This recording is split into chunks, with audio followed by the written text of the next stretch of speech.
Hello guys, karibu Design Hub Africa. Leo tumekuletea tutorial nyingine ambayo utaweza kujifunza njia ya kuboot window kwenye flash yako.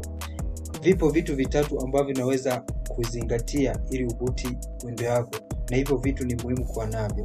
Kitu cha kwanza, uwe na flash yenye ukubwa wa GB kuanzia GB 4. Kitu cha pili, uwe na setup ya Power ISO na setup ya rufsi, au unaweza kutumia Power ISO au rufsi.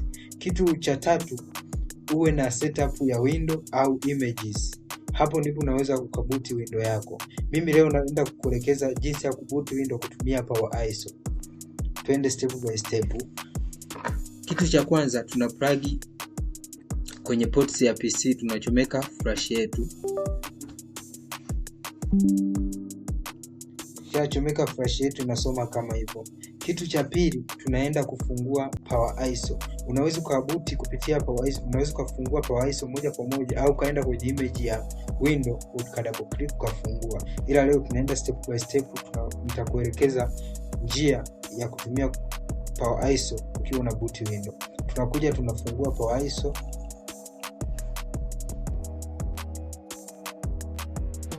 Tukishafungua Power ISO itafunguka kwa muonekano wa namna hii.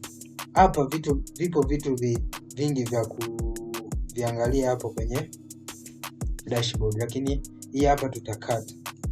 Tukikata tutakuja kwenye tools. Hapa kwenye menu bar ya Power ISO kuna sehemu imeandikwa tools. Tutakuja hapa kwenye tools, tuta select tools. Tukisha select tools tutakuja hapa, tutatafuta create bootable window. Hii hapa create bootable USB drive, tuta click. Kisha click itakuja message hapa, tuta click okay. Kisha click okay, itafunguka namna hii, tuta click yes. Tukiclick yes itafunguka kwa mara ya pili interface yake ya Power ISO. Tutasubiri imalizie namba hapa kusoma. Ikimalizia hapa tutakuja tutakata tena kwa mara ya pili. Tukikata itafunguka namna hii. Sasa hapa hii hapa dashboard ndio ya kuboot window.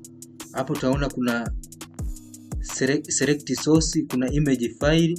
Hapa kwenye image file hii hapa ni sehemu ambayo inakudirect kuchagua image ya window, sehemu ambapo umeweka image yako ya window. Tutakuja kufungua hii folder hapa kutafuta image ya window tulipoiweka. Bahati nzuri mimi niliweka hapa, imekuja moja kwa moja. Unaweza pia, kwa mfano haipo hapa, unaweza kwa unaitafuta. Naweza nika click huko nikaja kwenye folder nyingine kuitafuta. Anyway,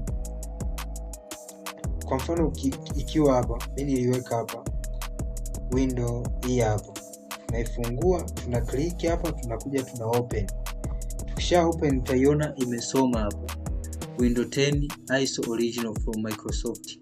Tukishamaliza hapo utakuja hapa chini utaangalia flash yako. Flash yangu hii hapa general disk D15 GB. Flash yangu maana yake imesoma. Kama haipo unaweza ukakuta hapa hamna kitu chochote kinachoonyesha. Kwa maana yake hapo flash ipo. Ukishamaliza hapo hizo step utakuja kustart.